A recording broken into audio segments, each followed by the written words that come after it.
Muraho neza mwongeye kwirirwa. Iyi ni SF Media TV nk'ibisanzwe. Uyu munsi ndashaka ko tuganira ku isigamigani igira iti abagabo bararya imbwa zikishyura. Uyu mugani bawuca iyo babonye umuntu w'igitinyiro akoze icyaha, aho kukimuhanira bakakigereka ko bari bari kumwe by'amaherere, akaba ari we ugihanirwa.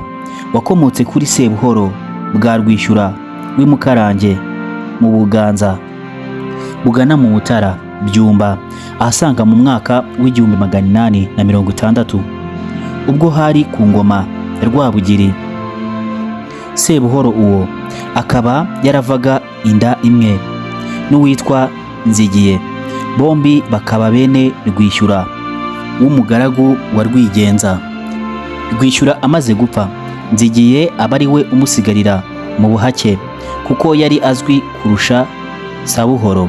Yari azi gushyenga no gusetsa mu biganiro no mu bitaramo, bituma nyirabuja amutonesha byimazeyo bigeze ubwo bajya banaryamana. Nuko Rwigenza amaze gukunda Nzigiye bitihishyira, bituma bagenzi be bamugirira ishyari, bagumya kubihwihwisa. Aho bigeze barerura, baramurega kuri shebuja bati buriya butoni Nzigiye afite ku mugore wawe nta handi abukura, nuko baryamana. Ubwo Rwigenza ntiyabitindaho cyane, kuko yakundaga umugore we cyane, agakunda na Nzigiye kubera bya biganiro yagiraga byo gutebya no gusetsa mu gihe bari bataramye.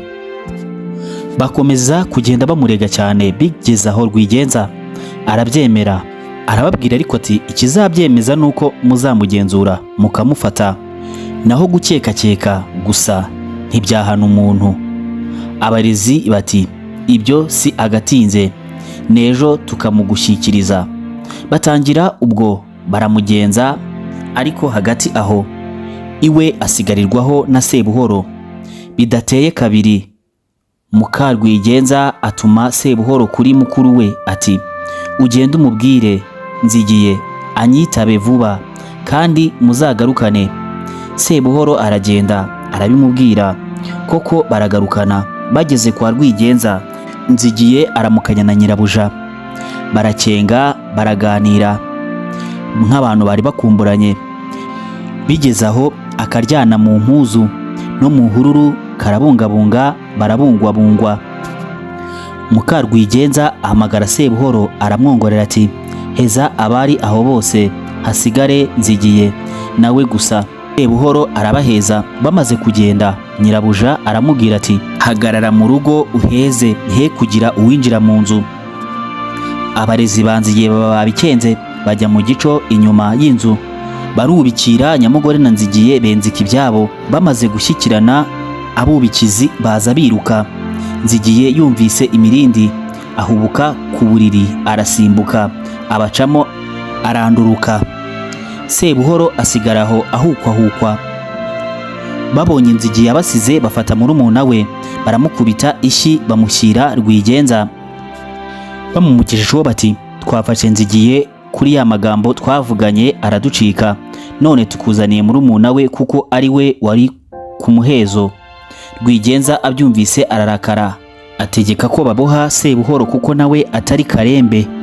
Bamubohera mu nzu Mukarwigenza arimo, akomeza kumushungera bumva amagambo y'amatikirangoyi ari kuvuga.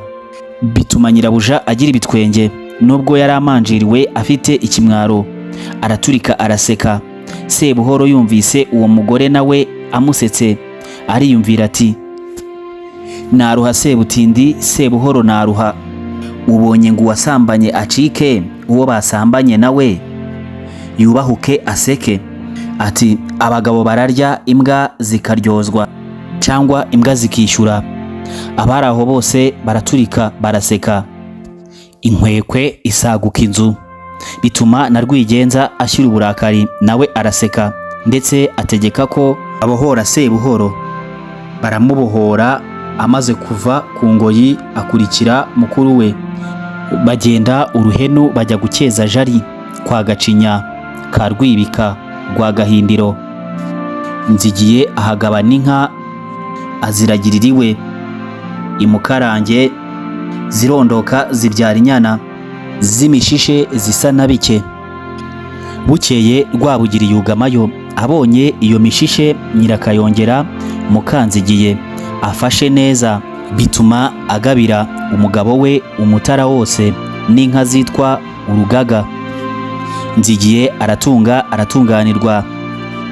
Ya magambo ya Sabuhoro yavugiye ku ngoyi asetswe na nyirabuja, nayo abona umwanya mu bitaramo kwa mukuru we. Bitinze aramenyekana n'ibwami, bituma Rwabugiri amugabira inka zitwa Akarema. Nuko kuva ubwo amagambo yakijije Sebuhoro aramamara, ahinduka umugani baca ku muntu woroheje babonye yitiriwe icyaha cyukomeye, bakagaragaza ako karengane bagira bati abagabo bararya imbwa zikishyura, cyangwa abagabo bararya imbwa zikaryozwa. Ngayo nguko amateka y'isigamigani, abagabo bararya imbwa zikishyura.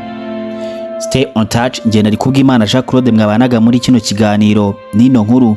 Niba ukunda amateka koko, kora subscribe, like na share. Ndabakunda. Niba uri umucuruzi, restaurant, bare, coffee shop, hotel, ndabizi yuko ibi bintu bikureba. Nkuzaniye inkuru idasanzwe y'ubwoko bw'inkoko za boilo zikungahaye cyane ku ntungamubiri dusanga mu nyama z'inkoko, kandi izi nkoko zigaburirwa ibyatsi. Ese wari uzi ko inyama zirisha ibyatsi ari byiza cyane ku buzima bwawe, kandi ibyo bigatuma zigira icyanga kandi ntizigire ikindi kibazo zaguteza mu mubiri wawe mu gihe waziriye? Zujuje ibisabwa n'abazishaka muri Kigali cyangwa mu nkengero zaho, kuko zororerwa ahantu hafite isuku kandi hameze neza cyane. Biroroshye mu buryo bwo kuzibona, kuko guhera ku mafaranga 3,500 kugeza ku 4,500. Ibi nabyo bigahinduka bitewe n'ingano y'ibiro utwara. Tuzikugezaho byihuse kandi byizewe aho waba uherereye hose muri Kigali cyangwa mu nkengero zaho. Nyaboneka kora ubusabe uhamagara cyangwa utwandikira kuri nimero 0780925450. Duherereye Kigali Kicukiro Niboyi. Waduhamagara kuri iyo nimero mvuze haruguru. Murakoze ku bufatanye mugiranye na Songa Farm Chicken Kigali.